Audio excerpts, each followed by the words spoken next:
So hey guys, welcome back to our new blog.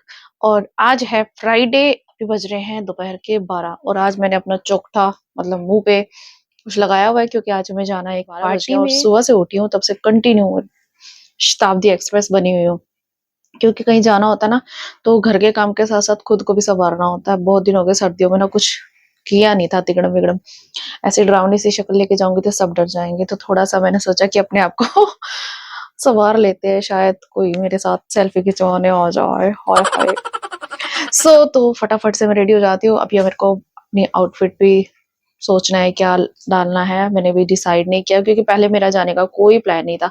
Suddenly he plan बना कि चलो तुम भी चलो। पहले मैंने सोचा था कि मम्मी पापा ही जाएंगे, फिर मम्मी बोलती है कि चल चल चल चल, तो मैंने कहा चलो चलते हैं। अब एट ए टाइम पे तो फिर फटाफट में सोचना पड़ता है। और वुमेन्स का तो पता ही है आपको, मेरे का तो पहले 15 दिन पहले तैयारी नहीं होती है, एट ए टाइम तो कहाँ ही होगी। तो मैं फटाफट से जाके ना ये चोकटा धोती हूँ, पहले मुंह धोती हूँ, फिर देखती हूँ क्या करना है। तो अभी मैं लगा रही हूँ नेल पेंट और फिर मैं करूंगी अपना मेकअप क्योंकि काम सारे हो चुके हैं। बस लंच बनाना है, लंच करके ही जाएंगे, शाम का फंक्शन है तो। और मैं आपको सच बताऊं, मैंने ना नेल एक्सटेंशन करवाए थे करवा चौथ पे और मैं तब से इतना पछता रही हूँ कि भाई कि मैंने क्यों करवाए नेल एक्सटेंशन। मैंने जो नेल एक्सटेंशन के टाइम पे नेल पेंट लगाई थी ना, वो अभी तक रिमूव नहीं हुई है और नेल्स इतने ज्यादा खराब हो चुके हैं, इतने थिन हो चुके हैं ना, जैसे जैसे बढ़ते हैं ना वैसे वैसे टूट जाते हैं। और इससे पहले मेरे नेल्स इतने ज्यादा अच्छे थे। तो मैं आपको कहूंगी कि यार अब कभी मत करवाना नेल एक्सटेंशन। मतलब हम जैसी हाउस वाइफ के लिए तो बिल्कुल भी सुटेबल नहीं है, बिल्कुल भी बेस्ट नहीं है। क्योंकि एक तो आटा वाटा गूंदो तो सारा तो कचरा फंस जाता है, बहुत से काम में ऐसे कचरा फंस जाता है। और दूसरा मुझे तो बिल्कुल भी अच्छा नहीं लगा, इसलिए मुझे ना उसको हाइड करने के लिए ब्लैक कलर की नेल पेंट लगानी पड़ती और इतनी गंदी लग रही थी ना। फिर भी मैंने कहा चलो भी चला ही लेते हैं काम, क्योंकि दूर से तो नहीं दिखेगा, पास से अगर कोई दिखेगा तो उसे बुरा लगेगा। एंड नेल पेंट लगाने के बाद फिर मैं आ गई अपने हेयर्स को कर्ल करने के लिए। और सुबह से मैं बार बार ट्राई कर रही थी कि मुझे अच्छा से हेयर स्टाइल बनाना है, क्या करूँ, और बार बार लाइट जा रही थी। तो फटाफट से लाइट आई और मैंने सारे काम दम छोड़ के पहले मैं आ गई हेयर को कर्ल करने के लिए। कर्ल करने के लिए सबसे पहले मैंने हीटिंग स्प्रे जो होता है वो डाला, जो कि मतलब प्रोटेक्शन स्प्रे होता है जिससे कि बाल डैमेज नहीं होते। और उसके बाद मैंने अपना हेयर कर्ल किया। फिर भी बीच में मुझे याद आया कि यार वॉशिंग मशीन में तो कपड़े डाले थे मैंने, वो भी मैंने ऊपर छत पर डाले सुखाने के लिए, क्योंकि अभी धूप वूप निकली हुई है। तो चलो 2 घंटे की धूप निकल जाएगी, लग जाएगी इसे, तो कपड़े ना थोड़े सूख जाएंगे। और फिर मैं आपको दिखाती हूँ, यहाँ पे मेरे हेयर कर्ल हो चुके हैं। नीचे नीचे से खुद से ना ऐसे ही होते हैं, बहुत ज्यादा अच्छे से मेरे से हो नहीं पाते, मैं थक जाती हूँ करते करते। तो जितने हुए चलो इतने में काम चला लेते हैं। तो ऊपर कपड़े सूख रहे हैं, बाकी सारा काम हो गया। तो मैं यहाँ पर आ गई थोड़ा थोड़ा फेस मेकअप करने के लिए। बीच बीच में मैं घर के और भी काम निपटा रही थी, क्योंकि जैसे ही ना मेकअप को सेट करना पड़ता है, कुछ लगाया 5 मिनट का गैप देना है, तो मैं बीच बीच में काम कर रही थी। यहाँ पर आकर खाना बनाया, खाना बनाने के बाद यहाँ पर बर्तन धोए। और मेरा आधा मेकअप अभी पेंडिंग है, मतलब लाइनर वगैरह रहता है, बाकी सब हो चुका है। और यहाँ पर पापा, हस्बैंड, मम्मी वगैरह भी रेडी होने वाले थे। और फिर मैं आकर रेडी हुई। मेरा मेकअप डन हो चुका है, बस अब मेरी जो ड्रेस थी और उसके साथ जीन्स वीन्स, यहाँ पर मैं थोड़ी कंफ्यूज हो जाती हूँ। और ये मेरे शूज इतने ज्यादा टाइट हो रहे थे ना एंड टाइम पे, पर मुझे यही डालने थे। चलो किसी ना किसी तरह जुगाड़ हो गया। और यहाँ पर पापा को लगी हाथ पे थोड़ी सी चोट, क्योंकि पापा अपना कर रहे थे शेविंग और यहाँ पर कट लग गया। और हस्बैंड तो 5 मिनट में रेडी हो जाएगी, हमें ही देर लगती है, ज्यादा टाइम लगता है तैयार होने में, ये तो 5 मिनट में तैयार हो जाते हैं। So guys, I am ready. और अभी मैंने ना ये वाली जैकेट डाली है, लेकिन जब फंक्शन का टाइम होगा ना तब चेंज कर लूंगी। और इन कपड़ों के पीछे ना पूरा टाइम बर्बाद हो जाता है भैया, इधर डालो उधर डालो। अब जा रहे हैं तो लेट हो जाएंगे, तो सोचा कि चलो अंदर डाल जाते हैं, सूख जाएंगे सुबह तक। क्या बांध दिया?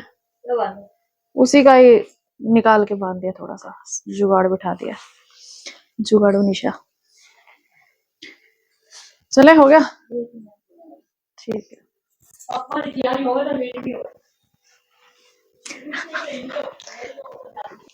तो फाइनली हम बैठ चुके हैं गाड़ी में और जा रहे हैं अपने डेस्टिनेशन की तरफ, यानी कि बर्थडे पार्टी में।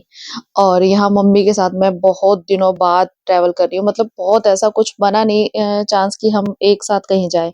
और यहाँ जैसे ही हम पार्टी में पहुंचे तो आप देख सकते हैं कोई भी नहीं आया है, नॉट ए सिंगल पर्सन, सिर्फ कैमरा मैन बैठे हैं। उन्हें लगा कि हम पार्टी होस्ट है तो वो हमारी फोटो खींचने के लिए आ गया। मैंने कहा भैया हमें रेडी होने दो, बाद में हमारी फोटो खींचना, अभी हमें रेडी होना है, मुझे थोड़ा बहुत मेकअप टचअप करना था। हम लोग पहुंच चुके हैं वेन्यू पे और कोई भी नहीं आया, हम ही आए हैं। हम पानीपत से दिल्ली पहुंच गए। और मम्मी पापा को ठंड लग रही थी, मम्मी पापा ने फटाफट से सूप ऑर्डर किया और सूप पी लिया। और मैं अपना ड्रेसअप होने के लिए चली गई, बस मैंने ऊपर से जैकेट वगैरह चेंज करी और कुछ भी नहीं किया। हम वेट कर रहे हैं फिलहाल तो, और कोई ऑप्शन नहीं है। देखो मेरे पीछे पूरा हॉल खाली है। फर्स्ट मेंबर होते ना, पंचुअलिटी गिफ्ट अगर किसी को मिलना चाहिए तो वो हमें मिलना चाहिए। वेट करने के सिवा हम क्या कर सकते हैं।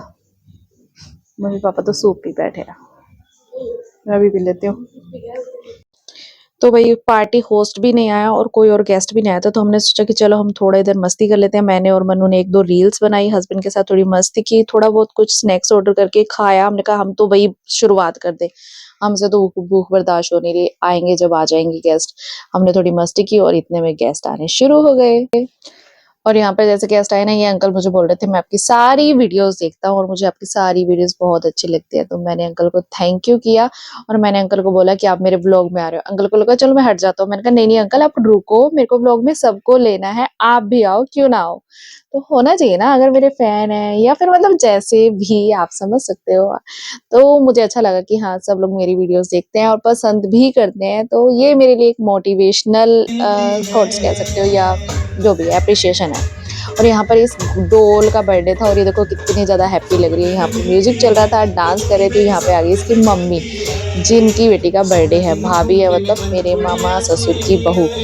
तो यहाँ पर इनके बेटे हैं और सभी फैमिली मेंबर्स, और ये सारी मेरी ससुराल की फैमिली है। सभी काफ़ी ओपन माइंडेड है, तो जो भी है एंजॉय करते हैं। ऐसा कुछ नहीं है कि बहू है पल्ला करके रहेगी या दुपट्टा या सूट या घूंघट, ऐसा कुछ भी नहीं होता हमारे घर में। और यहाँ पर हमें लग रही थी ठंड, मेरे को नहीं लग रही थी, मतलब हमें तो, हम लड़कियों को आपको पता है पार्टी में इतनी ठंड नहीं लगती है, घर पे लगती है। तो यहाँ पर हस्बैंड तो ना यहाँ पर जो बॉनफायर था ना यहाँ पर खड़े हो गए, कहते यहाँ पे खड़ी हो जाए ठंड नहीं लगेगी। मैंने कहा भाई मस्ती भी तो करने दो, मुझे मस्ती भी तो करनी है। और यहाँ पर सारे फैमिली मेंबर थे। ये देवर जी बोलते हैं भाभी यहाँ तो छोड़ दो वीडियो बनाना। मैंने कहा भाई मेरा काम है वीडियो बनाना, मैं तो बनाऊंगी और तुझे भी आना पड़ेगा। तो फिर मैंने इसको भी जबरदस्ती ले लिया। पीछे भाभी थी, भाभी और यहाँ पर दूसरे सभी गेस्ट, सभी को मैंने अपनी वीडियोस में इंक्लूड कर लिया और सभी बहुत खुश थे। सभी का मन करता है भैया वीडियोस में आने का।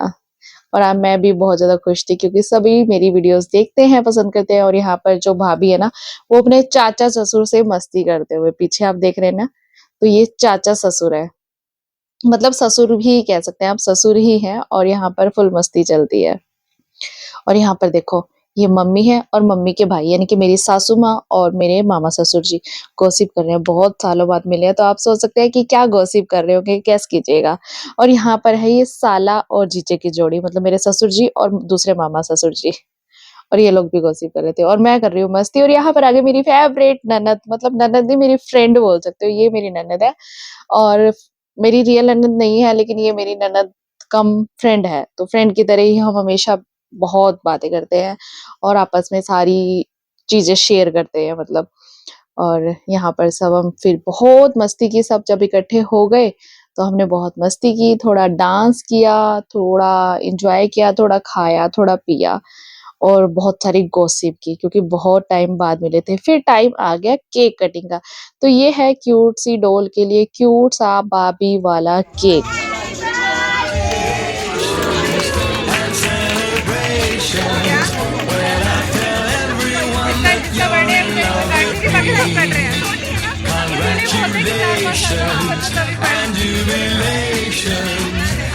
एंड केक कट होने के बाद हमने थोड़ी गेम्स खेली और गेम्स में अनफॉर्चुनेटली मैं कुछ ही राउंड्स के बाद आउट हो गई। और उसके बाद किया हमने बहुत सारा dance. Due to copyright issue मैं म्यूजिक नहीं सुना सकती आपको।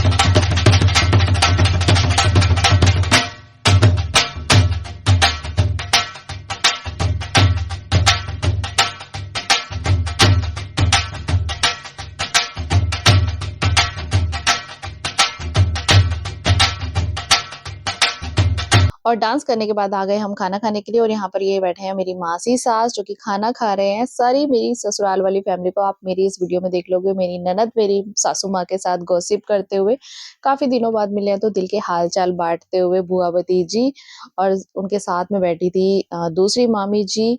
और यहाँ पर सारी मतलब मेरी इन लॉज फैमिली है। तो चलिए बाहर चल के देखते हैं क्या हो रहा है। और यहाँ पर आ गए हैं मेरे दूसरे देवर जो कि काफ़ी लेट आए हैं। हम लोगों का जाने का टाइम हो गया है और ये अभी आ रहे हैं क्योंकि दिल्ली में इतना ट्रैफिक जाम होता है ना, हम लोग खुद भी बहुत लेट हो गए थे। इतना जाम था, मतलब दिल्ली आने का मन भी नहीं करता इसलिए कि दिल्ली के अंदर ही बहुत ज़्यादा जाम में बंदा फँस जाता है। तो सच बताऊँ तो बहुत ही ज़्यादा अच्छा लगा। बहुत टाइम बाद मैंने ससुराल की पार्टी को एन्जॉय किया है क्योंकि कोई पार्टी आई नहीं थी। उसके बाद मैंने बहुत सारी पिक्चर्स क्लिक कराई खुद से, बच्चे के साथ, ननद के साथ, सबके साथ। और फिर चले हम अपने घर की तरफ। तो आप देख सकते हैं रात के 12 बजे, साढ़े 11 बजे का टाइम है, कितना ज़्यादा अंधेरा हो गया। तो थकते-थकाते हम पहुँच गए घर और मैं तो रास्ते में सच बताऊँ सो ही गई थी, नींद आ गई थी। और अभी बस फटाफट से चेंज करके मैं सो जाती हूँ। आपको अगर मेरा व्लॉग अच्छा लगा तो प्लीज़ चैनल को सब्सक्राइब करना। Bye bye.